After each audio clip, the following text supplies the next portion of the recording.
C'est un best-seller. Alors, vous êtes Pour ne jamais être malade. chirurgien, cancérologue. Oui. Vous enseignez À à la Montpellier. faculté de médecine de Montpellier. Et comme Sophie, je suis également très sensible aux problématiques liées à l'alimentation, comme tous les sportifs. Et alors là, j'ai lu dans votre livre l'idée que si nous donnons de bons aliments à notre corps, nous avons le maximum de chances de rester en excellente santé. Et vous dites que l'alimentation est la première médecine. Pas la troisième, la première. Première médecine. Hippocrate le disait Oui. 500 ans avant notre ère. Ouais.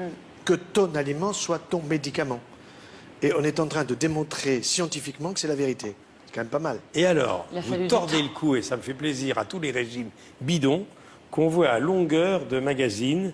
Business. Et vous dites les régimes à éviter car dangereux. Car Dieu sait, quand on ouvre les magazines, s'il y en a des régimes. Bah, il y a le Ducamp dernier qui fait régime est le Ducon. meilleur, etc. Ducamp, je l'appelle Ducon. Hyper dangereux. Le régime du con. Oui, voilà. Pourquoi? Parce Hyper que Si vous nous protéiné, regardez, hyper dangereux. professeur, si vous nous regardez, professeur Ducamp, il vous donne des pour protéines, rire. et si vous avez des cellules qui vont pas bien sur la prostate, c'est le meilleur moyen pour les faire croître. très bien. Ou le sein ou la prostate, Bon. parce que des cancers du sein et de la prostate, nous n'en manquons pas. Alors, Ducamp, c'est fait. Alors, vous Dégagé. à dégager. Vous dites l'obésité Oui. augmente les risques de diabète, des cancers, les maladies auto-immunes, mais notre environnement est devenu obésogène. Et vous dites que chaque année, en Europe, le chiffre est incroyable. 300 000 personnes meurent prématurément de l'obésité. Alors, est-ce que le bien manger peut éviter des cancers et probablement des récidives? Alors, cancer du tube digestif de haut en bas, c'est-à-dire œsophage, estomac. Donc, si vous voulez en avoir un, je peux vous expliquer. Et c'est comme ça, d'ailleurs, qu'un jour, un couple vient me voir. Je leur demande qui est malade, homme, femme. Bon, il paraissait pas malade parce qu'aujourd'hui, le cancéreux, vous ne le voyez pas quand il arrive en consultation. Alors, il me dit, ben voilà, nous sommes un peu originaux, ma femme et moi. Figurez-vous que ni elle ni moi, nous n'avons un cancer. Qu'est-ce que vous venez foutre ici? Il y a un peuple fou qui attend, qu'est-ce que vous venez faire? Ben voilà, on aimerait avoir un cancer, ma femme et moi. Bon, pourquoi? Et lequel, madame, vous voulez-vous? Et vous, monsieur, lequel? Et pourquoi vous en voulez un? Réponse. Ben, si vous m'expliquez bien comment l'avoir, je saurai bien comment pas l'avoir. Et que c'est très intelligent. Eh oui, absolument. Très intelligent. Et donc, à partir de là, si vous voulez, je peux donner une explication pour avoir un cancer de l'ésophage en fumant, en buvant ou en prenant des boissons bouillantes, ou bien pour avoir un cancer du côlon en ne mangeant pas de fruits et en se gavant de produits laitiers, des choses comme ça. Alors, produits laitiers, vous dites, mais surtout l'excès de viande rouge. Excès de viande rouge. Parce que vous dites une chose incroyable, c'est que la mortalité par cancer, écoute ça, Sophie, est réduite de 40% chez les sujets végétariens. Absolument. 40%. Alors, un végétal, il faut avoir une orientation végétarienne, c'est-à-dire plus de végétal et moins de produits animaux. Moins de produits qui acidifient et plus de produits qui alcalinisent le corps. Vous dites également que les laitages de vache ne sont pas faits pour l'homme. Bah non. C'est évident. C'est-à-dire que le lait de la vache, c'est pour le veau. Seulement, on ne met pas le veau sous la vache, on met le petit humain. Et vous savez qu'un veau, après sa naissance, il prend 365 kilos en une année. C'est-à-dire 1 kilo par jour. Alors que vous, ou moi, ou Sophie, en une année après la naissance, nous avons pris 5 kilos avec le lait de maman. C'est le meilleur. Trop de Bien. calcium dans les produits laitiers. Trop de facteurs de croissance que nous connaissons bien en cancérologie. Puisqu'en cancérologie, nous utilisons aujourd'hui des anti-facteurs de croissance. Ça veut dire qu'à la limite, on se gave de facteurs de croissance et puis ensuite, on vous dit si vous avez un cancer, on va vous soigner. Et une chose que vous dites qui est intéressante, c'est le mode de cuisson des aliments. Hein. Très important. Vapeur douce et barbecue vertical. Voilà, barbecue vertical pour que la graisse ne soit pas pyrolysée par le feu. Et ensuite, vapeur douce parce que moins de 100 degrés, 95-97 degrés, avec un appareil à un seul étage. Alors un jour, il y a une femme qui me dit, moi, vous savez, mon mari m'aime beaucoup, il m'a offert un cuit-vapeur à 3 étages. Ma voisine n'en a qu'à un seul. Ça voulait dire qu'elle était aimée 3 fois plus par son mari que l'autre.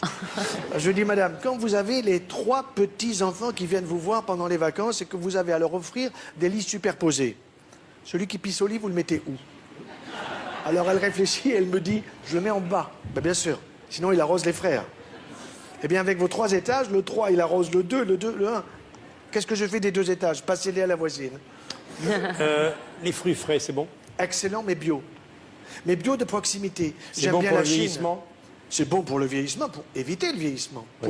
Pour ne éviter. pas avoir, voilà, pour ne pas avoir trop de vieillissement et éviter l'Alzheimer. Quand c'est aujourd'hui, dimanche 21, c'est la journée contre la maladie de l'Alzheimer aujourd'hui. Ah oui? Nous sommes dimanche. Hein. D'accord. Ben moi, je peux aider à en avoir un. Alzheimer. Cerveau de veau, pas de problème. Vous gavez de produits laitiers.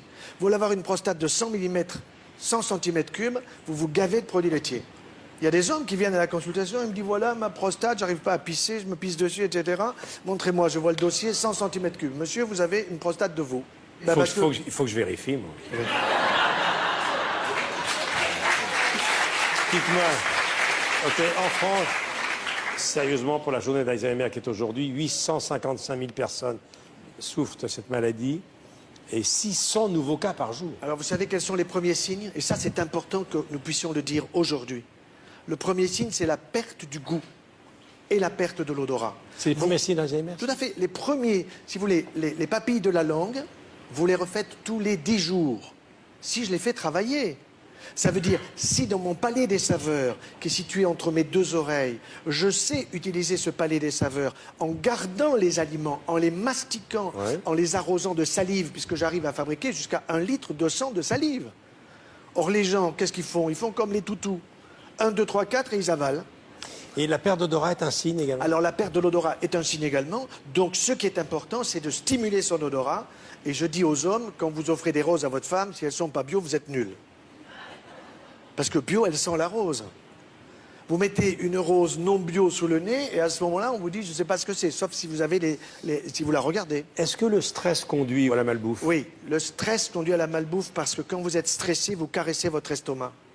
Alors, vous le gavez de produits que vous mastiquez pas, et à ce moment-là, vous vous retrouvez avec, évidemment, un surpoids très net.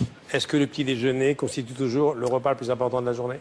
Non, un des repas? Non, oui, un des repas. Le petit déjeuner doit être pris dans de bonnes conditions. Il faut avoir une boisson, il faut manger un fruit à tous les petits déjeuners. Si un yaourt, non? Mais non, c'est du laitage. Vous savez quand est-ce que je le prescris? Non. Vous savez quand est-ce que je le prescris? Non. Vous m'avez jamais écouté encore. La veille du départ dans l'au-delà. Le yaourt? Oui. Oh ben, on va reculer un peu. Alors. On va attendre un peu. Dites-moi, le petit déjeuner, pain grillé, miel, qu'on nous donne maintenant? Alors du thé, du thym, du romarin. Tout ça, c'est bien. Au chocolat. Oui. Bio. Bon. Et concentré. Et vous le sucrez avec du miel. Pas avec du Saint-Louis, celui-là, Saint-Louis. Du miel bio. Du miel bio, bien sûr. De chez nous, pas de Chine. D'accord. L'huile d'olive.